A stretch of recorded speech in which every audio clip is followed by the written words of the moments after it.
And hello everyone, all about the gyro here. Welcome to my latest vlog.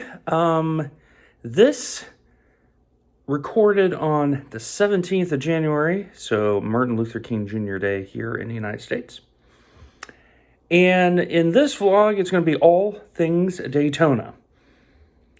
And I hope all of you are well. Got 4 topics for you to discuss relating to this.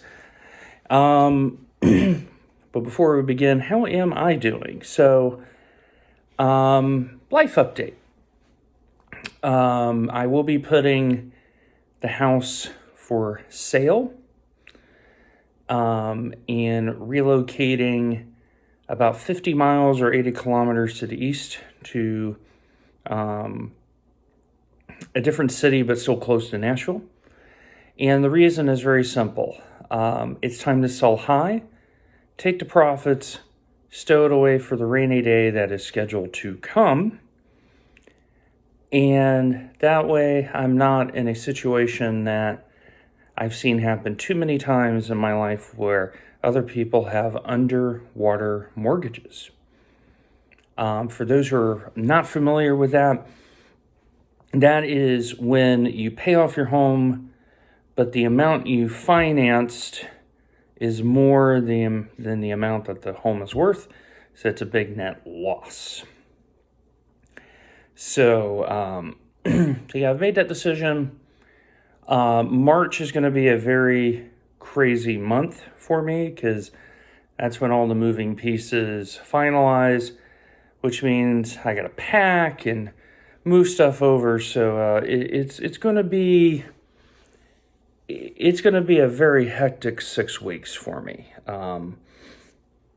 But we're going to keep calm and carry on and get into my new place. I'm very excited about that.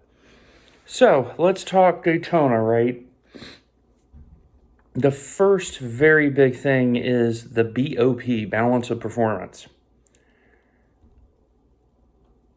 This is a very interesting BOP. I certainly got it wrong. I was not expecting the changes that they made. But upon testing the BOP, I have to give credit where credit is due. I think for the most part, iRacing got it right. The question mark is the Audi and Lambo. How much of those cars getting pegged back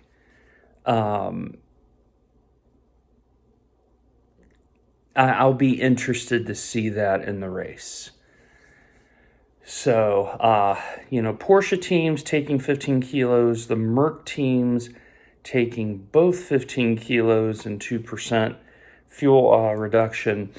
That hurts. But there's an implication there, and that is if you drive the Mercedes really well and you have a setup that works with how dated that car is, it's technically OP at Daytona.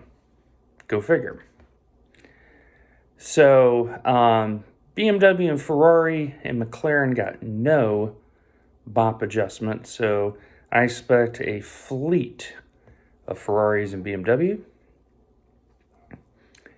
But yeah, the Audi and Lambo getting a slight weight increase, 1% reduction in engine power, and then the fuel load. It's going to be very interesting to see how that plays out for the BOP. So now my understanding from Greg West is the BOP will be in play for the IMSA sprint races. We'll have to see if that is confirmed. But there was a thread on the forums about it.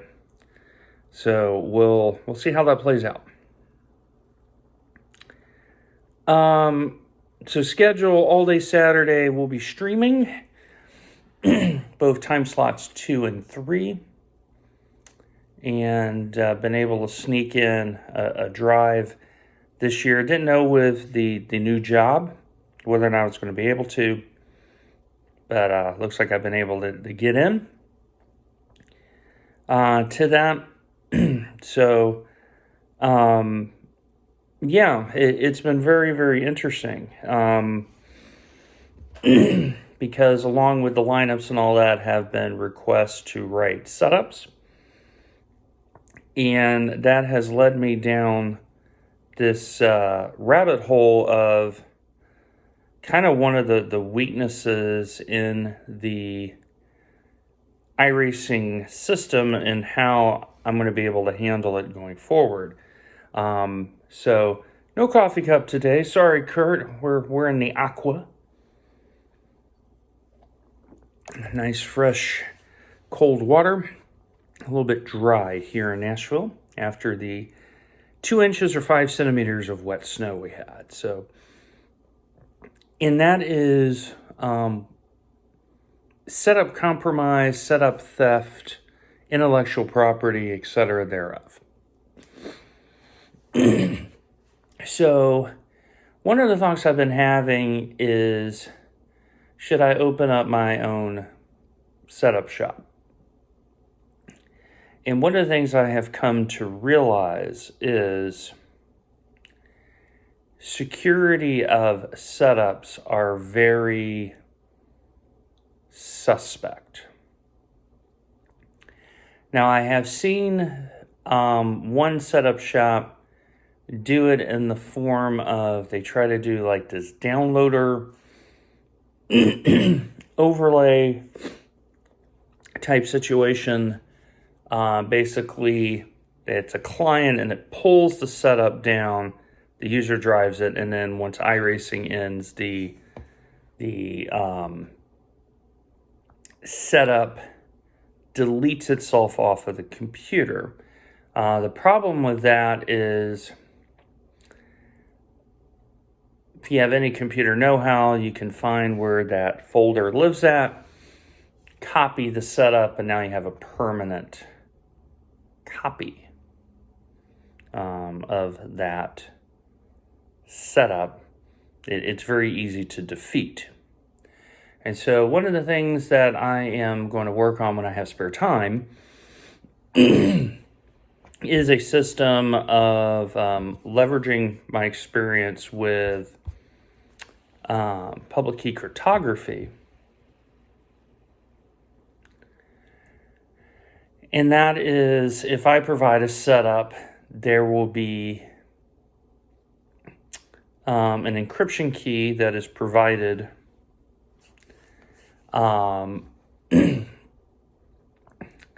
as part of the provisioning along with an agent. And what will occur is that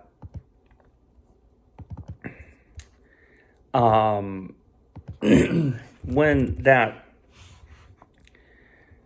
particular individual is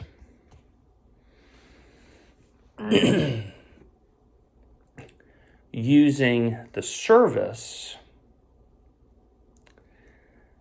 that encryption key gets pulled down by the agent and it's linked to that user, and it's linked, and you will have to have the agent plus the key to get the setup. And so the idea is that if that individual wanted to give that setup to somebody else, they would have to give the encryption key. And so they would install the agent, and now what would happen is, and it's all about defense in depth, that individual would have to authenticate to a server. That server would generate a key based on that computer.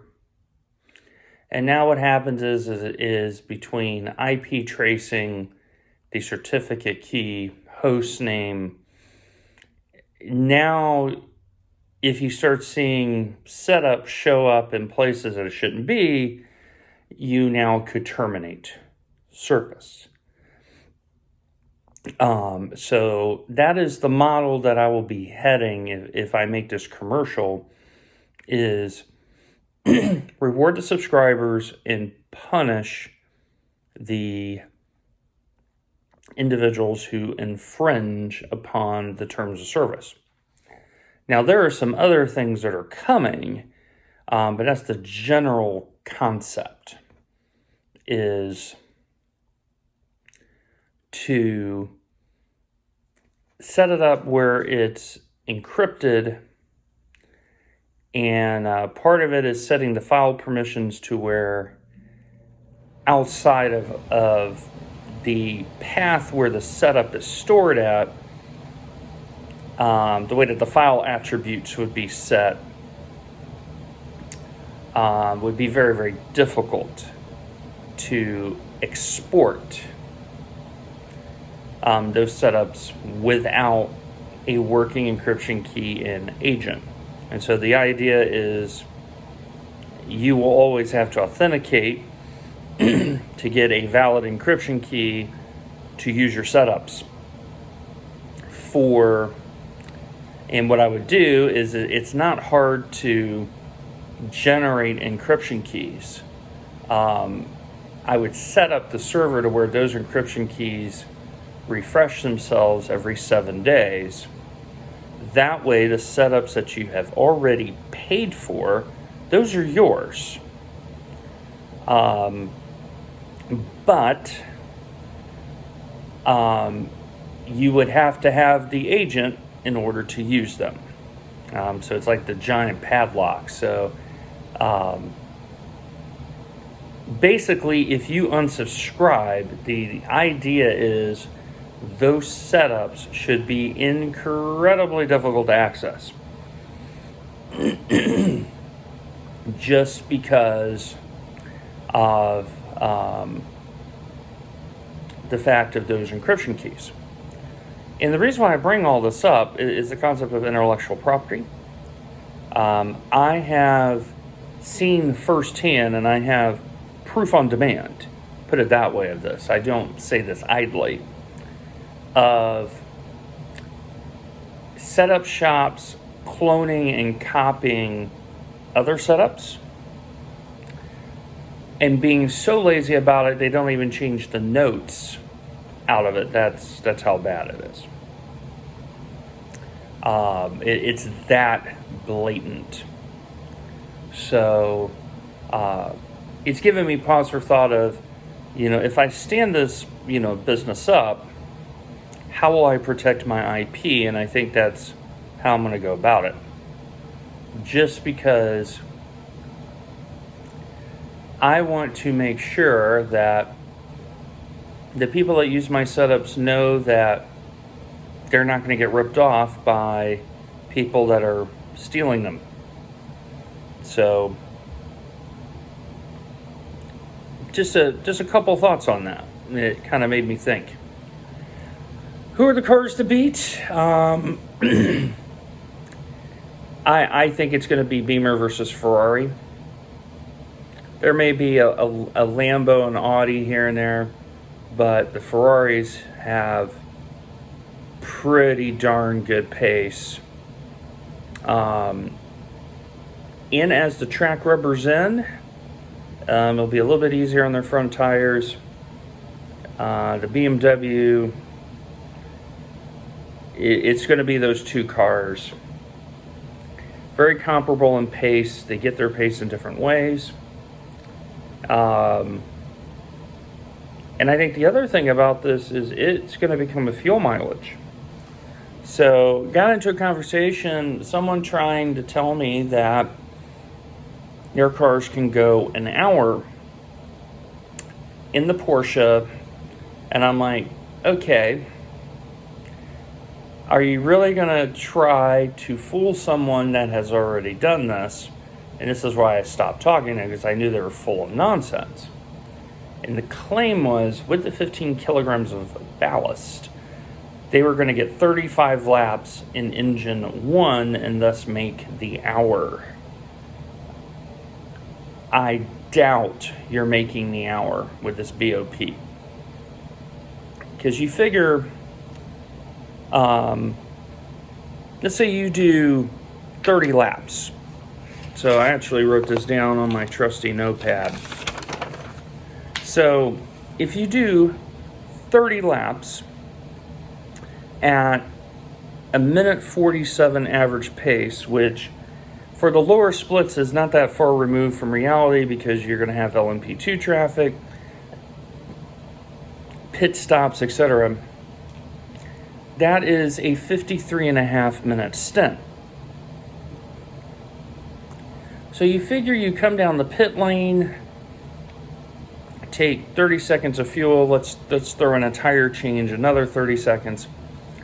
So that's about a minute and a half to 2 minutes. I'm going to say 2 minutes, why not? At best case scenario, that's 55.5 minutes. So you have 4.5 minutes to come to grips with. So be cognizant of that.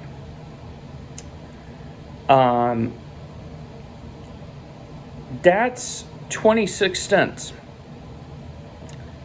It's really 27, but remember when you start, that's stint 1, so you have to subtract 1 in terms of total stops.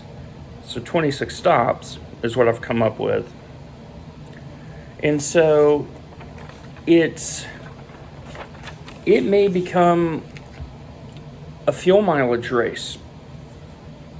It may become a fuel mileage race to where if you're in a situation where you have a very quick car and you are, let's say, a slower driver, if you get in the draft and go 1 lap further than everybody else, or you somehow luck into 2 laps further, which would be a tremendous achievement, and do it at a reasonable pace, of course, that is going to help you toward the end of the race where after 18 hours, the real race really begins, and to figure out what your end goal targets are. Like I said, I don't think teams are going to go an hour. The fueling isn't going to permit it, especially if you're in an all GT3 split. If you're in an all GT3 split, I've already told Mountain Trout Racing Concerns we're going to plan on 50-minute stints. I may even set the fuel tank to what is that, just to keep us